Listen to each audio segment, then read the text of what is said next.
The Harry Potter and the Chamber of Secrets movie had a total of 5 video game adaptations based on it. Today we're taking a look at the GBA version developed by Eurocom.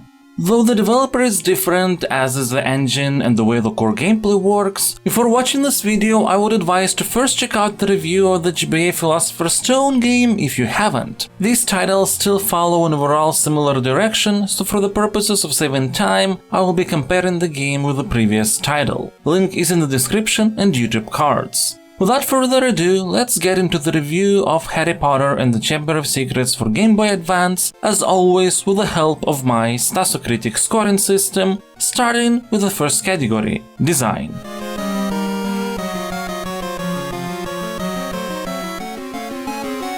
This is the most important part of Stasocritic with the biggest weight, 4. The way game is played and structured defines your experience the most. And in that regard, Harry Potter and the Chamber of Secrets is a pretty boring game to talk about.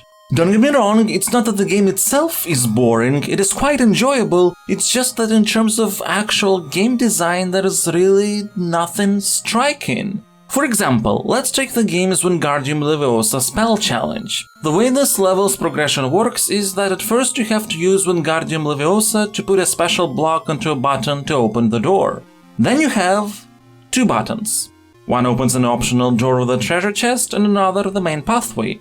After that you reach 2 buttons, again, but now there's 2 blocks, so now you have to put 2 blocks and 2 buttons to progress. Then you reach a point where there is just 1 button again, but also there is a ledge with treasure chests, and if you put the block near it you'll be able to climb up. Technically, it's an escalation of challenge based on a certain mechanic, and there is nothing particularly wrong with this since these type of simple puzzles are not repeated ad nauseum. There is variety, and the core gameplay mechanics are sufficiently polished that it's comfortable to complete those goals, but it's just, let's call it, unremarkable. Though like other Chamber of Secrets games, this one is essentially Philosopher's Stone done right. For one, the levels are not just random labyrinths, there is actual progression, and it might be simple, like with the Wingardium Leviosa level, but it's enough to be enjoyable.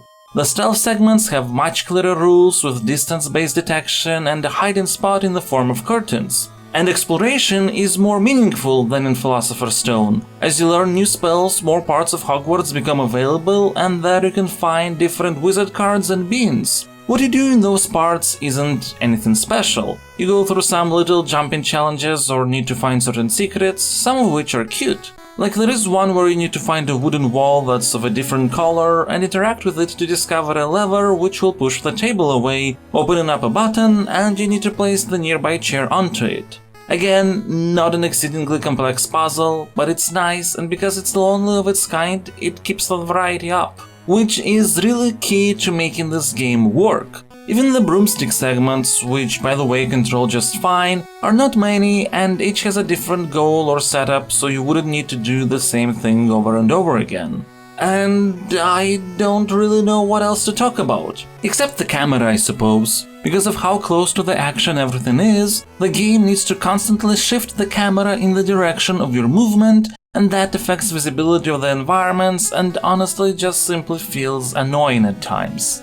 If you open up all the scores for design, I will assign a 6. Harry Potter and the Chamber of Secrets for GBA is a nicely done but absolutely unremarkable game. In my videos, I always try to spend only as much time as it is worth talking about a title, and despite Chamber of Secrets being absolutely adequate, it doesn't provide fertile grounds for design discussions.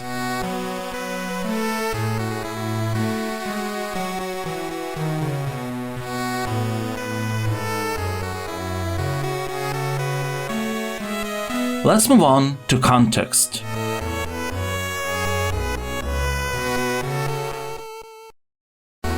This category has a weight of 1 as it's about things that enhance the experience rather than define it. Plot, characters, motivation, etc. Even though this is an adaptation of an existing story, we'll judge it only based on what it does on its own, without assuming knowledge of the source material, except, since this is a sequel, it's fine to assume knowledge of the first movie or book. The beginning of the game gives a pretty good impression regarding how detailed it will be with its retelling of the story. The intro cutscene is quite extensive and sets everything up really well. However, the game proper omits too many details to the point that, unless you know the source, some things will not make sense. There are a number of plot points that are set up nicely. For example, before Mrs. Norris is petrified, there is a stealth section where we have to evade her, providing some additional context. But more often than not, there are points that are either forgotten about or shown in a sort of weird flow. The intro cutscene sets up Dobby as a character, but he never appears again, even though there is a scene where a jinxed bludger hits Harry, sending him to the hospital wing. Harry even wonders who put a spell on the bludger. He will never know though, as Dobby doesn't appear neither now nor later in the game. Even though Harry comments on how he keeps hearing voices, this happens exactly one time. The trio says that there will be practically nobody left at Hogwarts for Christmas holidays, but this never seems to be the case in the game proper, though I must say it is not quite clear when these holidays actually happen in the context of the game's story. And unlike some other Chamber of Secrets games where weird flow or missions are balanced out through cool little details, nice writing, or some really good adaptational choices, there is nothing of the sorts in this GBA version. The dialogues are not great. While some lines are reused directly from the movies, by and large the writing is purely informational. It exists so you would understand the plot. Except that doesn't always happen anyway, so should you open up all the scores for context, I will assign a 4, since you will have trouble understanding what is going on or why, not unless you know what Chamber of Secrets is about already.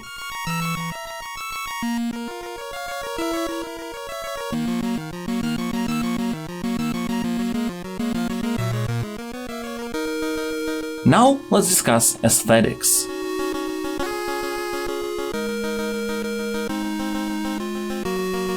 This is another category with the weight of 1, as it's again about aspects that enhance the experience rather than define it, this time through visual style, sounds, music, etc. I suppose the aesthetical part of the game can be used as sort of a metaphor for it as an experience. The artwork is fantastic, environments are nice, character sprites are detailed and animated very well.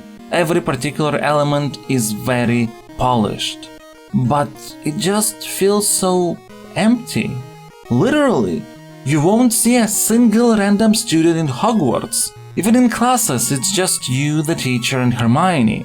The emptiness is magnified by the music, which is nice music with some tunes reused from the console versions of the game, but the loops are very short, so it gets repetitive.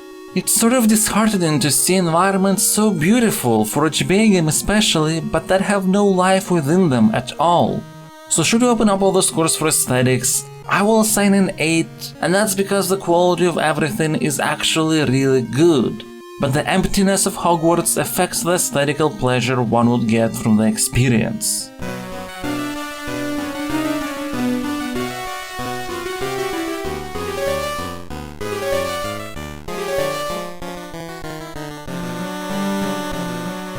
Time to discuss Cohesion.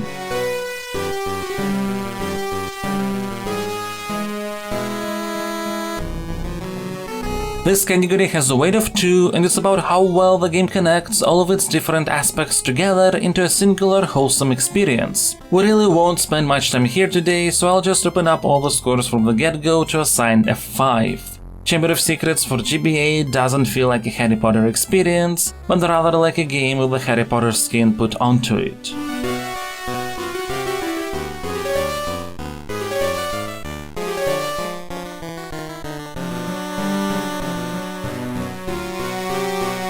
Let's talk about emotions now.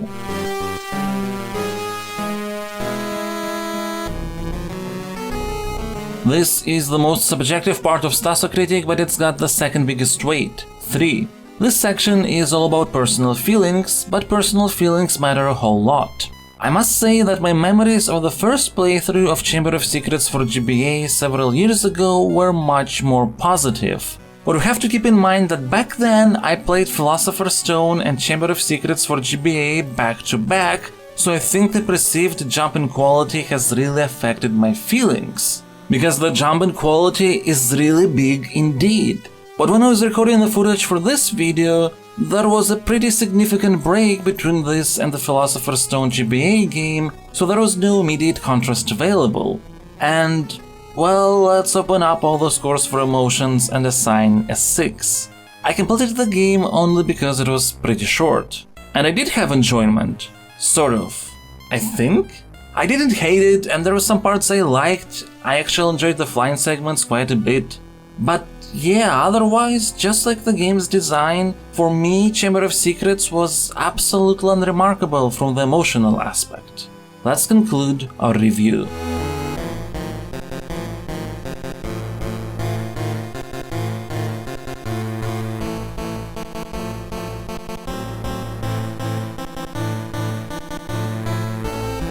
After all scores and their weights are taken into account, Harry Potter and the Chamber of Secrets for GBA gets a final Stasocritic rating of 54.